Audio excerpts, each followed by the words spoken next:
Oke, baik sahabat Fokus Kimia, kita jumpa lagi di acara yang sama. Hari ini kita akan bahas soal prediksi OMI atau KSM, Kompetisi Sains Madrasah atau Olimpiade Madrasah Indonesia tahun 2025. Jadi ini prediksi yang saya coba buat, mungkin nggak sekompleks dan menarik soal-soal KSM tahun-tahun sebelumnya, tapi sekiranya bisa membantu lah ya. Oke, di sini saya coba buat soal yang terintegrasi agama, namun kalau ada kurang-kurang mohon dimaklumi. Ini saya buat hanya 10 soal saja. Yang mana ini sudah saya share ke website saya di edukasikampus.net dan ada soal prediksi kimia lainnya. Jadi kalian bisa cek saja di website edukasikampus.net ya.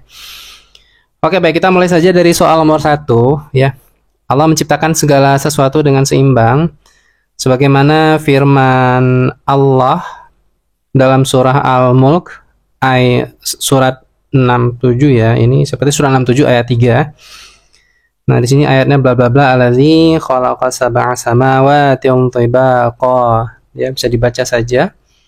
Dan di sini saya udah coba cari arti dari ayat ini, yaitu yang telah menciptakan 7 langit berlapis-lapis.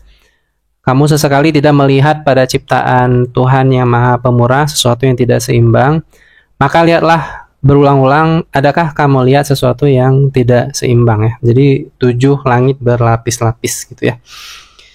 Oke, sekarang kita lihat prinsip keseimbangan dalam ayat tersebut dapat dikaitkan dengan sistem buffer basa yang mampu menjaga kestabilan pH meskipun diberi gangguan asam ya. Jadi dalam 1 liter larutan buffer terdapat 0,2 molar NH3 basa lemah dan garamnya yaitu 0,1 molar, dan jika dilarutkan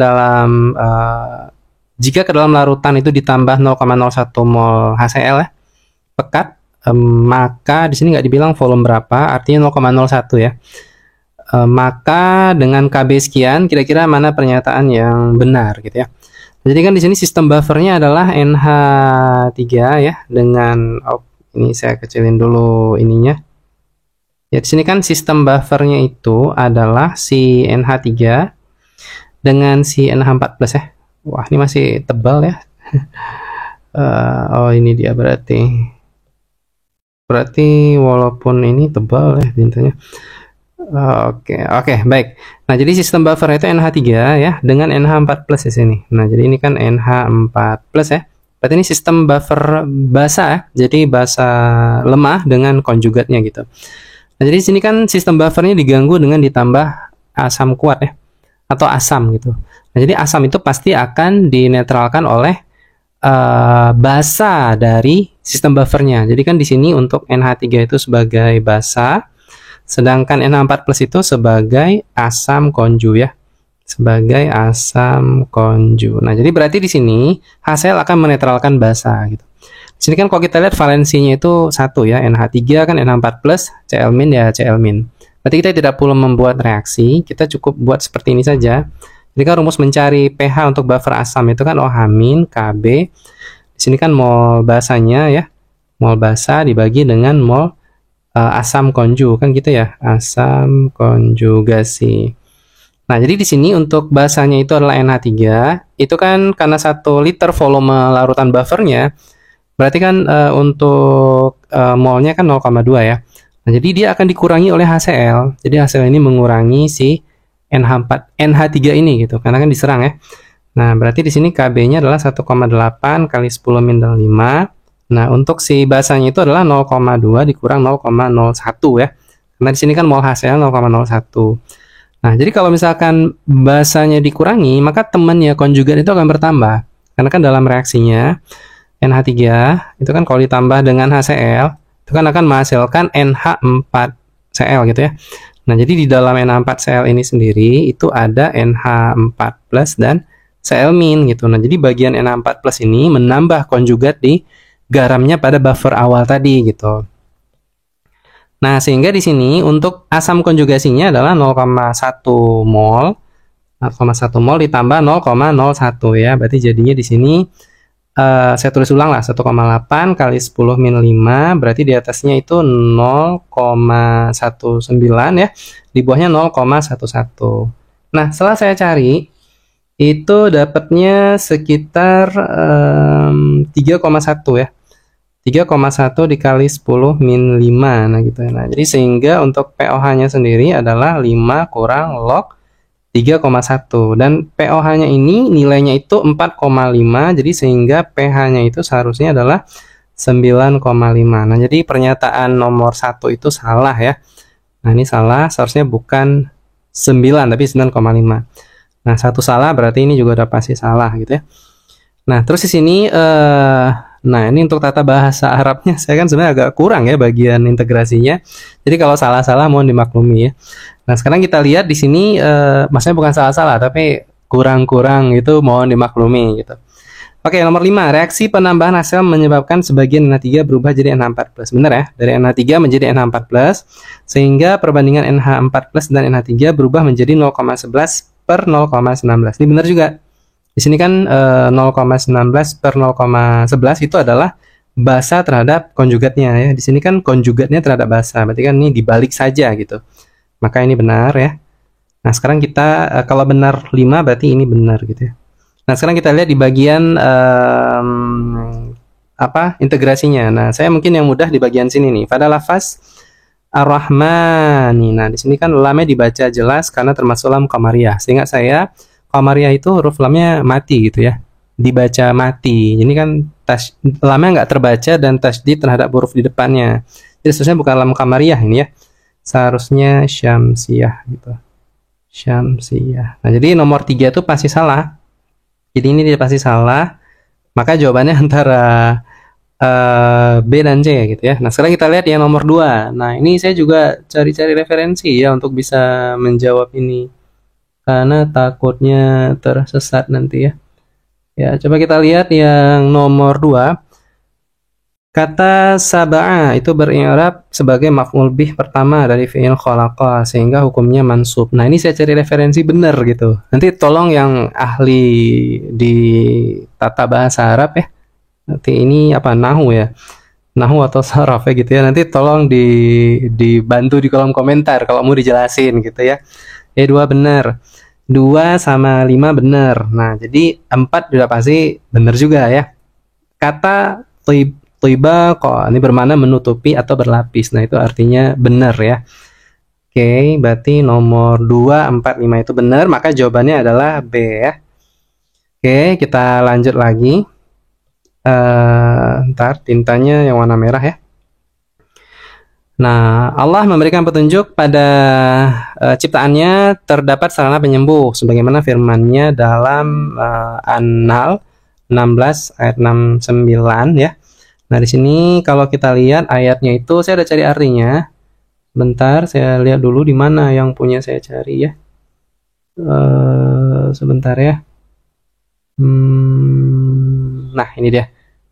Jadi artinya itu adalah dari perut lebah itu keluar minuman yang bermacam-macam warna. Di dalamnya terdapat obat yang menyembuhkan bagi manusia. Jadi memang ceritanya tentang sintesis suatu obat drug X ya. Kita nggak tahu obatnya apa. Nah, di sini kalau kita lihat prinsip dari fihi syifa'ul linnas. Jadi ada sarana penyembuh bagi manusia. Dapat dikaitkan dengan upaya manusia merancang obat antiinflamasi non-steroid atau disingkat NSAID melalui sintesis organik yang tertata. Ini ada rutenya ya. Kemungkinan produk yang terbentuk dijadikan pada gambar berikut. Oh, ini produk yang terbentuk kira-kira kemungkinannya begini ya. Tapi salah satunya gitu. Karena di sini kan dia nyatain drug X itu senyawa yang mana gitu ya kan. Oke, sekarang kita buat analisanya dulu. Nah, ini untuk yang step A menuju A, ini kan reaksi asilasi Friedel-Crafts ya.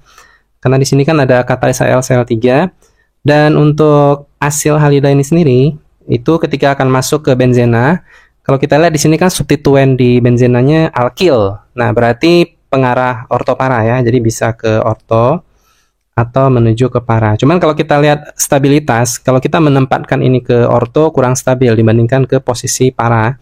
Lagian di pilihan jawaban juga di sini tidak ada yang hanya ada satu posisi orto. Tapi untuk kestabilan atau produk utama itu sangat disukai posisi para. Jadi jawabannya ada A, B, dan D. Nah, jadi bisa B ya jawabannya. Oke, berarti senyawa A kalau kita gambar ulang ya, berarti bentuknya itu kira-kira seperti ini. Benzena ya. Ini ada ikatan rangkapnya. Terus di sini ini saya hilangin aja lah ya bagian alkil-alkilnya. Maksudnya saya nggak tulis hurufnya. Ini kemari, berarti ini O begini. Nah, jadi substitusinya itu ke arah para ya. Oke, terus untuk yang B. Nah, untuk yang B, bentar ini saya matikan dulu notif saya ya. Oke, untuk yang B itu kalau kita lihat dari posisi senyawa ini ditambahkan NaBH4. NaBH4 ini kan posisinya sebagai reduksi ya, pereduksi. Jadi bisa pakai H2PT atau pakai apa namanya? Wolff-Kishner misalkan NH2 dalam katalis basa, atau pakai Clemmensen ya HgCl kalau nggak salah saya. Habis itu ada apa lagi yang kuat, LiAlH4 ya, itu bisa mereduksi gugus karbonil pada turunan karboksilat. NaBH4 ini mereduksi si gugus karbonil pada keton ini ya. Nah, jadi produk yang mungkin reduksinya itu menjadi alkohol. Nah, jadi sorry ini jelek gambarnya. Jadi di sini OH. Nah, seperti ini ya. Nah, terus untuk selanjutnya untuk senyawa yang C, PBr3 ini kan sama aja kayak SOCl2. Jadi fungsinya substitusi terhadap OH dengan halida gitu ya. Nah, jadi Br masuk si apa? Si ininya OH-nya hilang gitu ya. Nah, jadi seperti ini. Oh, sorry ini salah nih. Seharusnya begini dia. Gitu ya. Nah, jadi seperti ini. Mohon maaf kalau gambarnya jelek, berarti di sini masuk Br. Nah, gitu.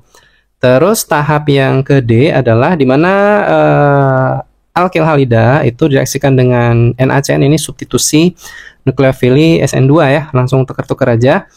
Nah, berarti bentuknya bakal seperti ini. Nah, di sini CN. Nah ya. Nah, terus untuk yang E kayak gimana? Nah, jadi kita ingat kembali bahwasannya senyawa nitril itu bisa direduksi, bisa dioksidasi. Direduksi dia nanti akan jadi amina. Kalau dioksidasi caranya hidrolisis dalam basa atau panas ya, itu akan jadi asam karboksilat ya. Jadi jangan lupa-lupa. Jadi ini nanti bakal jadi bentuknya seperti ini. Nah, ini kita tutup ya, begini, begini, begini. Nah, di sini jadinya asam karboksilat OH, di bawahnya alkil. Nah, seperti ini. Kalau kita lihat struktur dari E ini atau drug X-nya, sorry, ini seharusnya X di sini ya. Biar konsisten warna merah. Jadi untuk X-nya sendiri adalah paling cocok di posisi A gitu ya. Nah, jadi A itu adalah senyawa X-nya. Berarti ini salah. Satu salah. Karena seharusnya senyawa satu itu A bukan B gitu ya. Tahap CH3COCl AlCl3A adalah asilasi Friedel-Crafts. Nah, memberi produk asetil terutama pada posisi para. Berarti benar ya. Ini juga benar, 2 benar, berarti 2 dan A dan B ya. Kata, aduh ini bahasa Arab lagi ya. Saya cari referensinya dulu. Di sini kalau kita lihat ya, untuk yang nomor 3. Nomor 3 itu kata syifaun setelah frasa fiha itu beri'rab marfu mubtada muakhbar ya. Akhar maksud saya, bukan majrur. Nah, ini saya kalau dibilang ini agak bingung ya. Saya cari referensi ternyata ini benar ya. Jadi fiha itu memang benar beri'rab marfu dan bukan majrur. Jadi ini benar. Nah, yang 4 yang salah. Jadi pada frasa mukhtalifun alwanu terjadi naat ma'nud ya. Mukhtalifun sebagai sifat naat untuk sarabun yang mansub. Jadi saya baca referensi, ternyata ini sebagai di sini katanya untuk sarabun yang sorry maaf. Sini saya baca gini, mukhtalifun itu adalah khabar untuk sarabun, tetapi warnanya lah yang bersifat tamyiz atau bayan. Jadi bukan naat untuk mansub sarabun. Jadi formulasi mansub di sini kurang tepat katanya. Jadi tolong dikoreksi ya. Ini salah. Maka jawabannya itu adalah A gitu ya. Oke, jadi jawabannya adalah A. Sip. Oke, kita lanjut lagi ya. Nomor 3. Di sini katanya gini. Ini saya artikan pakai Google Lens ya. Jadi maksudnya biloxi Fe di sini ya. Nah, itu biloxnya sama dengan si X. Nah, gitu. Jadi X yang ada di sini. Nah, yang ditanya adalah konfigurasi si Y, atom Y ya. Jadi bukan Y yang bermuatan. Jadi bilog si konfigurasi atom Y-nya apa gitu. Ya, kalau kita lihat di sini untuk si FePO4, ini kan PO4 min 3 ya bilogsnya. Muatannya kan PO4 3 min, berarti Fe-nya 3 plus ya. Berarti untuk XY SO4 dua kali, SO4 itu kan bilogsnya min 2 kali 2 min 4 ya. Kenapa dikali 2? Karena 2 biji. X-nya tadi plus 3, berarti Y-nya itu adalah plus 1 gitu. Berarti Y-nya harus plus 1. Gimana caranya konfigurasi yang bakal ada muatan plus satunya? Berarti jawabannya udah pasti C. Nggak mungkin A, karena ini kan transisi ya. Kalau yang A ini kan berarti dia CU. CU itu bisa CU plus, bisa CU2 plus. Tapi kalau yang C itu udah pasti, ini kan berarti unsurnya apa nih? Natrium ya. Natrium kan Na plus gitu ya. Oke, saya rasa nggak ada masalah. Nomor 3, kita lanjut lagi. Untuk nomor 4, Rasulullah bersabda, nah ini tinggal dibaca saja. Artinya di sini prinsip tingkatan iman dapat dianalogikan sebagai dalam tingkatan kekuatan ikatan NN dalam senyawa kimia. Manakah dari pilihan berikut yang benar gitu ya? Saya udah cari ini ya, jadi jawabannya udah saya yang buat, saya yang kepusingan gitu. Lihat nomor 1 ya. Hadis ini menegaskan bahwa iman memiliki cabang yang bertingkat-tingkat ya, sama seperti ikatan NN yang memiliki perbedaan kekuatan. Nah, coba kita cari tahu dulu makna dari hadis ini ya.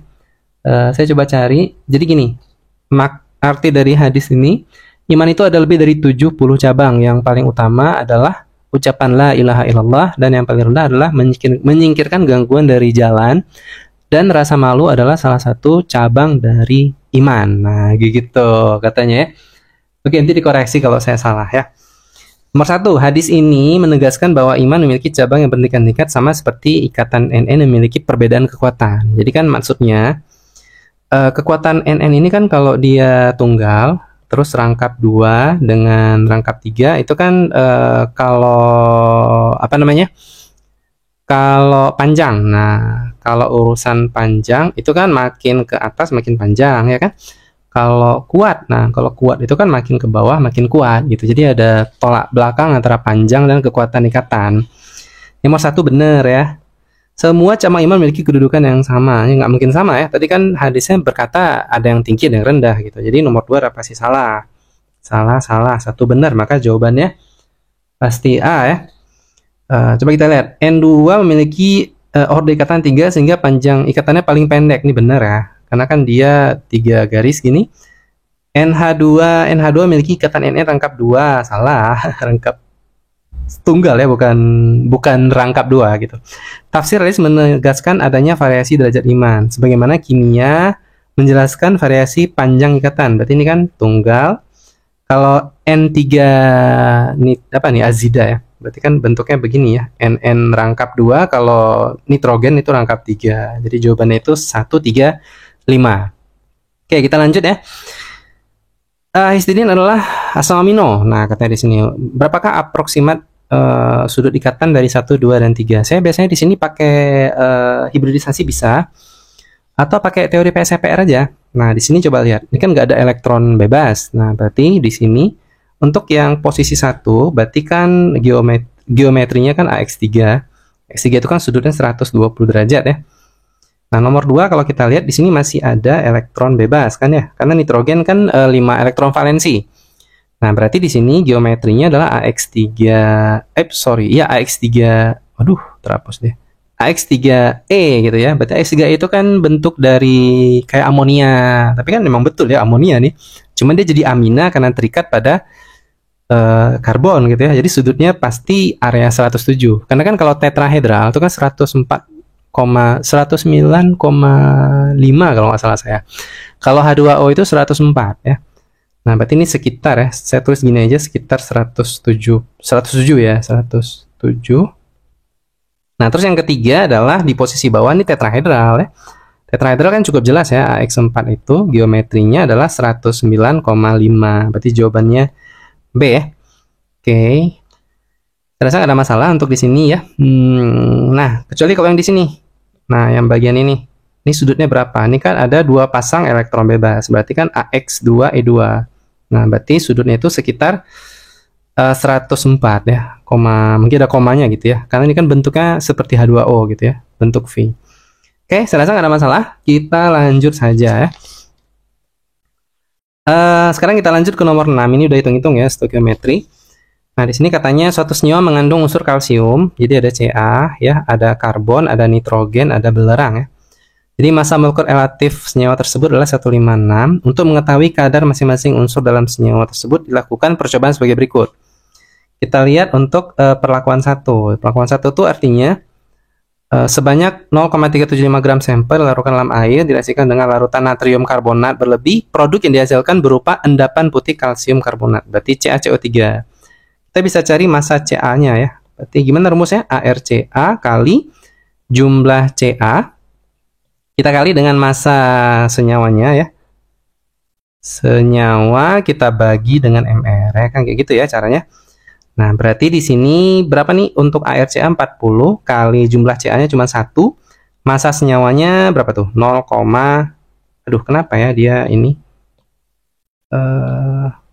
berapa nih? 0,24 ya. Kita bagi dengan Mr 100. Ya, saya sudah cari biar cepet.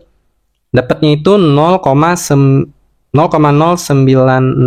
Nah, dapatnya. Kita cari persennya nih. Berarti persen Ca sama dengan 0,096 kita bagi dengan massa sampelnya 0,375. 0,375 kali 100% ya. Setelah saya cari, dapatnya itu adalah 25,6%. Baru satu tuh. Sekarang kita lihat step keduanya. Mau ngapain dia? Sebanyak 0,125 gram sampel direaksikan dengan berbagai reaksi sehingga semua belerang berubah jadi barium sulfat. Berarti jadi BaSO4 ya. Nah, seperti itu, bakso. Ya, kita bisa cari massa S di sini karena fokusnya adalah mengubah semua belerang menjadi ini. Rumusnya sama ya kayak di sebelah. Jadi ArS-nya 32 kali 1 kali massa senyawanya di sini adalah 0,374. 0,374 ya, kita bagi dengan Mr 233. Ya, ini setelah saya cari sebentar ya. Dapatnya 0,051. 0,051. Ini kita cari persen S-nya yaitu 0,051 bagi sampel. Aduh, panas sekali. Bentar ya, saya geser kipas angin dulu. Oke. Di sini berarti 0, berapa nih? 125 kali 100% ya. Nah, saya sudah cari. Dan hasilnya adalah 40,8. Jadi 40,8%. Nah, terus ada yang terakhir apa tuh? Amonia ya. Semua nitrogen menjadi amonia. Nah, berarti sama aja massa N sama dengan 14 ya. Air nitrogen kali 1 kali massanya adalah 0,206. Kita bagi dengan massa ini dengan MR dari amonianya 17 ya. Kan NH3 tuh MR-nya 14 tambah 3 17. Setelah saya cari, dapatnya itu 0,169. 0,169. Nah, jadi kita bisa cari persen N-nya. 0,169 bagi sampelnya adalah 0,946 kali 100% ya. Nah, dapatnya di situ saya cari 17,86%. Sehingga kita bisa cari persen C. Artinya di sini kan persen C adalah 100 kita kurang, ya kita jumlah semua yang tadi, 25,6 tambah berapa? 40,8 tambah 17,86 ya kan? Nah, berarti setelah saya cari itu dapatnya 15,7. 15,7%. Nah, sehingga kita bisa mencari rumus empirisnya dulu ya. Berarti nanti di sini kan mol Ca banding mol C banding mol N banding mol S gitu. Nah, Ca-nya berapa tadi? Ca tadi 25,6 ya. Berarti 25,6 per 40 AR-nya. Untuk C kan 15,7 per 12. Untuk N berapa N? N tadi 17,86 ya. 17,86 per 14. Untuk S berapa? 40,8 ya. 40,8 per AR-nya 32. Setelah saya cari, dapatnya di sini 0,64 banding 1,308 ya. Banding 1,27 banding 1,27. Ini kan kalau kita bagi sama yang paling kecil, yaitu 0,64, jadinya kan 1, 2, 2, 2. Ya, sebenarnya kita nggak butuh lagi nih rumus MR molekulnya, karena ya cuman ini kan rumusnya ya ini, nggak ada yang kelipatan lain lagi kan. N2 S2, berarti jawabannya adalah D. Nanti bisa dicek aja nih MR-nya apakah benar 100 berapa nih, 156 ya. Oke, kita lanjut terus. Oke, nomor 7 ya, ini lumayan panjang. Jadi ini cara carinya bisa dua bentuk ya, karena di sini kan untuk reaksi ini katanya diketahui pada suhu 235 konstanta lajunya begini, suhu 250 konstanta lajunya sekian, suhu 265 konstanta lajunya begini. Ini ada dua cara nyarinya. Yang pertama adalah kita menggunakan persamaan garis ya. Jadi kita buat kurva dulu, nanti kita cari persamaan garisnya. Persamaan garisnya itu nanti kan kita dapat slope atau gradien. Jadi gradien itu adalah gradien garis. Saya buat dulu ya. Jadi kalau misalkan di sini kan untuk persamaan garisnya itu len x, len k ya. Jadi konstanta laju ini terhadap sumbu y itu kita plot terhadap seper t ya. Dan ini satuannya min dalam Kelvin ya. Jadi nanti hasil plotnya itu gradiennya itu sebanding dengan min EA per R gitu. Cuman kan gimana ya? Maksudnya 3 titik gitu. Artinya kalau 3 titik kan cari gradiennya langsung aja 235 terhadap 265. Maksud saya gini, 250 dengan 265 pasti lurus kan? 2 titik. Kalau 2 titik begini kan pasti lurus gitu. 235 dengan 250 pasti lurus karena kan satu titik dengan titik yang lain kita tarik kan pasti lurus. Jadi nyari gradiennya kan nggak mungkin nyari atas nyari bawah gitu. Maksud saya gini, kalau mau cara cepet kita ambil aja titik T pertama dengan T ketiga, cara cepet. Cuman kalau mau lebih detail bisa pakai persamaan garis ini, atau di kalkulatornya mungkin bisa dimasukin data-data ini, nanti bisa dibuat sendiri plot kurvanya gitu. Jadi beberapa kalkulator Casio bisa dimasuk input data dan keluar hasil gradiennya. Ya, jadi saya ambil titik ini ya, titik 1 dengan T2. T3 maksud saya, T3. Jadi kita bisa gunakan aja persamaan len K3 K1 ya, sama dengan min EA per R 1 per T3 kurang 1 per T1 gitu ya.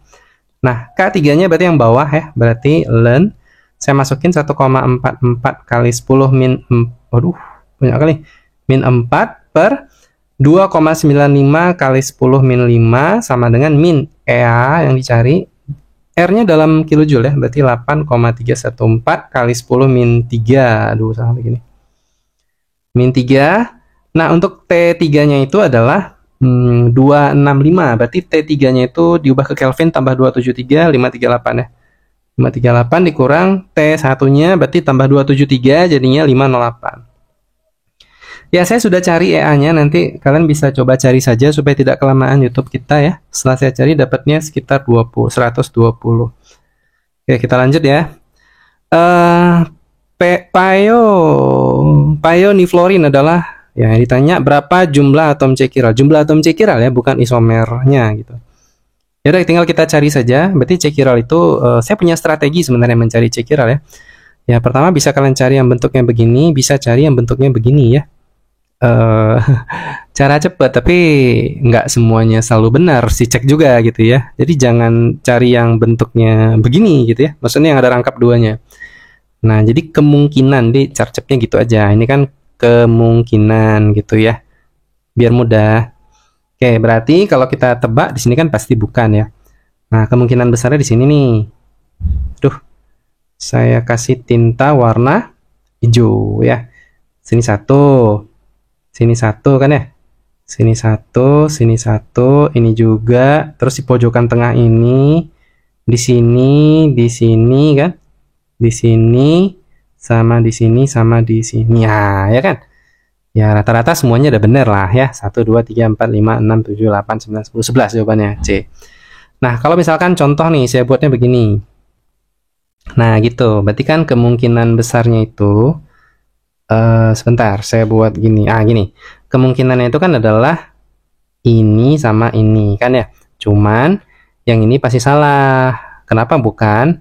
Lihat juga percabangannya. Ini kan percabangannya kembar nih, CH3 CH3. Jadi kan syarat chiral itu mengikat substituen berbeda. Nah, kalau yang ini udah pasti benar. Kenapa benar? Karena di sini dia mengikat H. Berarti substituen yang dia ikat itu ada 4 berbeda. Ini satu, ini satu, ini satu, ini satu. Kan beda substituen semuanya. Ya, kita lanjut nomor 9. Sorry cepat-cepat nih biar menghemat waktu ya. Diagram ini menunjukkan sel diafragma yang digunakan untuk elektrolisis air garam ya. Katanya air garam itu ada NaCl. Nah, jadi katanya NaCl yang pekat. Nah, gitu, NaCl. Nah, cuman kan kalau yang namanya pekat tetap saja masih ada airnya kan ya. Nah, jadi ketika ini kan biasa disebut kalau salinitas tinggi itu namanya brine ya. Nah, jadi waktu di elektrolisis ingat saja NaCl itu kan kalau terurai jadinya Na plus tambah Cl min. Berarti kan katoda pada elektrolisis itu minus ya, anoda itu kan plus gitu kan. Nah, berarti katoda itu kan adanya Na+. Cuman kan ini walaupun dia bilang pekat, tetap dalam larutan. Berarti airnya yang terreduksi ya, 2H2O tambah 2 elektron menjadi apa? H2, wih kok di atas? H2 tambah 2 OH- kan ya? Anodanya 2 Cl- menjadi Cl2 tambah 2 elektron. Nah, berarti kita bisa mengasumsikan begini. Coba kalian perhatikan. Di sini ada yang keluar melalui pipa atas. P. Saya curiga ini kan anoda ya. Saya curiganya adalah Cl2 yang keluar. Curiga saya gitu ya. Jadi curiga saya itu pasti ada gas yang keluar. Berarti di sini pasti kayaknya P nih. Karena nggak ada kemungkinan. Kok P? Maksud saya Cl2 gitu. Nah, di anoda kan ada yang keluar juga tuh ke atas. Q, gas ya. Nah, berarti ini kemungkinan besarnya katoda yang keluar ke atas adalah H2 gitu. Nah, berarti di dalam S ini kan ada yang tersedia di dalam larutan katoda gitu. S itu berarti curiga saya OH- ya kan? Nah, OH- berarti di sini OH-nya mungkin dalam bentuk NaOH gitu ya. Nah, untuk R ini saya bingung juga nih. Kayaknya mungkin ini anoda kan nggak ada lain ya. Atau mungkin sisa-sisa Cl- atau H2O-nya di sini kan bisa aja ya. Mungkin H2O atau sisa yang lain. Kira-kira untuk membentuk natrium klorat 1 atau kita sebut NaOCl, kira-kira yang biasa dipakai untuk pemutih ya, atau namanya Clorox ya.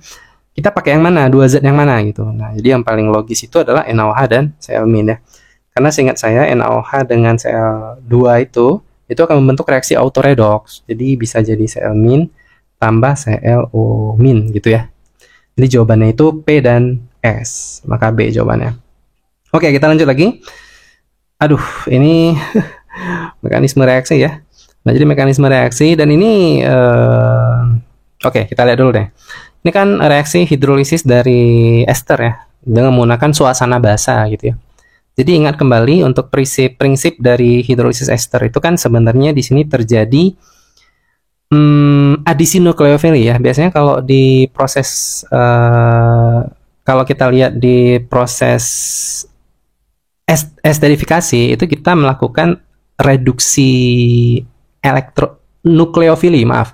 Jadi reduksi nukleofili. Jadi artinya di sini OH- itu yang masuk dulu ke area C karbonil pada CO dan ini kita mengadisi si rangkap O-nya sehingga terbentuknya seperti ini, baru nanti terjadi rentetan reaksi selanjutnya untuk memutuskan di bagian di bagian apa nih namanya etoksinya gitu ya, karena CH3 CH2O ya. Jadi prinsip dari esterifikasi itu adalah kita melakukan untuk yang basah ya. Jadi kita melakukan adisi nukleofili dulu di karbonil dari gugus esternya. Oke, jadi jawaban yang paling tepat itu adalah A ya. Oke, saya rasa itu ya. Jadi saya rasa itu yang bisa saya bahas. Jadi kalian bisa nonton aja, bukan nonton. Bisa lihat aja soal ini di website saya upload ya. Ada soal tryout di bidang pelajaran lain untuk OMI, bisa kalian lihat aja di website edukasikampus.net ya. Oke, semoga lancar semuanya ya. Semoga sukses OMI-nya. Yang saya dapat info katanya diundur lagi ya dari tanggal 1 sampai 2 mundur ke tanggal 5 kimianya seingat saya ya. Oke, baik. Terima kasih. Sampai jumpa. Semoga sukses.